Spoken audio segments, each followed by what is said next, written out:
Hello everyone, welcome to our channel Tanya to guide. ఇవాళ సిఓఈకి సంబంధించిన results గురించి మార్నింగ్ ఒక వీడియో చేశాను. చాలామంది స్టూడెంట్స్ రిజల్ట్స్ చెక్ చేసుకున్నారు. అయితే వాళ్ళకి కొన్ని డౌట్స్ ఉన్నాయి. ఏంటి ఎంపీసీ బైపీసీ రిజల్ట్స్ మాత్రమే ఉన్నాయి, సిఈసికి సంబంధించి లేదేంటి అనేసి. సో మనకి డీటెయిల్డ్గా ఒకసారి నోటిఫికేషన్లో కనుక మనం అబ్జర్వ్ చేసినట్లయితే అసలు నోటిఫికేషన్లో ఉందా లేదా అనేది. ఎందుకంటే చాలామంది అప్లికేషన్స్ చేసుకొని ఉంటారు. ఎంపీసీకి అప్లికేషన్ చేసుకుంటారు, కొంతమంది బైపీసీకి అప్లికేషన్ చేసుకుంటారు, ఎంఈసీకి సిఈసీకి చేసుకుంటారు.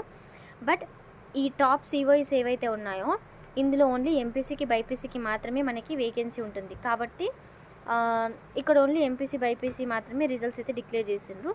ఇక్కడ ఒకవేళ కొన్ని సిఓఈస్లలో ఎంఈసీ గ్రూప్స్ కనుక ఉన్నాయనుకోండి, వాటి రిజల్ట్స్ మనకి తర్వాత డిక్లేర్ అయితే చేయడం జరుగుతుంది. అండ్ ఇక్కడ చూడండి, 1 level screening test will be conducted admission into MEC and CEC groups in COEs అనేసి పెట్టడం జరిగింది. ఇక్కడ చూడండి, 1 level screening test will be conducted అంటే ఎవరైతే ఎంఈసీ సిఈసీకి అప్లికేషన్స్ చేసుకున్నారో వాళ్ళకి 1 లెవెల్ స్క్రీనింగ్ టెస్ట్ ఉంటుంది, మీకు 2 లెవెల్స్ ఆఫ్ స్క్రీనింగ్ టెస్ట్ అయితే ఉండదు. అండ్ అలాగే mode of conducting the paper will be objective type. Second paper అయితే మనకి డిస్క్రిప్టివ్ పేపర్ అయితే ఉండడం జరుగుతుంది.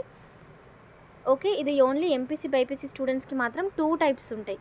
ఇప్పుడు మీరు నెక్స్ట్ ఫిబ్రవరి 25కి జరగబోయే ఎగ్జామినేషన్లో డిస్క్రిప్టివ్ పేపర్ రాయాలి. ఎంఈసీ స్టూడెంట్స్ సిఈసీ స్టూడెంట్స్కి అయితే అవసరం లేదు. ఓకే, సో సిఈసీ స్టూడెంట్స్ కూడా ఇది తెలియాలి అనేసి నేను చెప్పడం జరుగుతుంది. ఇప్పుడు మనకి ఫిబ్రవరి 25 రోజున ఎగ్జామినేషన్ ఉంది. దీనికి మళ్ళీ హాల్ టికెట్స్ డౌన్లోడ్ అయితే ఉంటుంది. సో మీరు అది కూడా అలర్ట్గా ఉండండి, హాల్ టికెట్స్ డౌన్లోడ్ చేసుకోండి, ఎగ్జామినేషన్ అస్సలు మిస్ కాకండి. ఇక్కడ చూడండి, the candidates at the rate of 1:5 will be selected. అంటే ఒక్క సీటుకి 5గురి మధ్యలో కాంపిటీషన్ ఉంటుంది అనమాట. ఇక్కడ 1:5 అంటే ఒక సీటు అని అర్థం. 5గురి మధ్యలో కాంపిటీషన్ ఉంటుంది. ఫిబ్రవరి 25 రోజున ఎగ్జామినేషన్ 10 to 1 PM వరకు అయితే ఎగ్జామినేషన్ జరుగుతుంది. ఇంకా మీకు ఎక్కడ టాప్ సిఓఈస్ ఉన్నాయి ఏంటి అనేది అయితే నేను ఆల్రెడీ చెప్పాను. ఇప్పుడు రిజల్ట్స్ చూసుకున్న తర్వాత నేను సెలెక్ట్ కాలేదు, మరి నా పరిస్థితి ఏంటి అని కొంతమందికి ఉంటుంది. సో మీరు ఏం చేస్తారంటే, మహాత్మా జ్యోతిబా ఫులేకి సంబంధించిన ఇంటర్ అడ్మిషన్స్ ఉన్నాయి.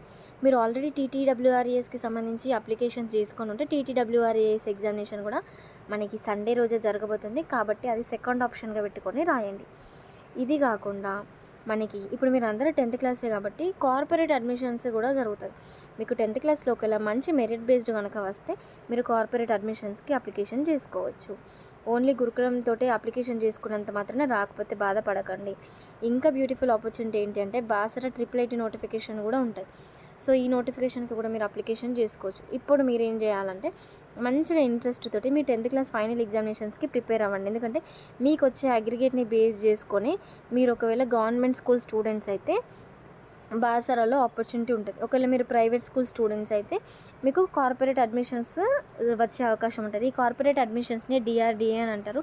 ఇందులో ఏంటంటే మనం రూపాయి కట్టాల్సిన అవసరం ఉండదు, మన వంతుకి గవర్నమెంటే కడుతుంది అనమాట, ఫ్రీ సీట్. కాకపోతే కార్పొరేట్ కాలేజెస్లలో లైక్ కరీంనగర్లో ట్రినిటీ కాలేజ్ ఉంది, ఆల్ ఫోర్స్ కాలేజ్ ఉన్నాయి.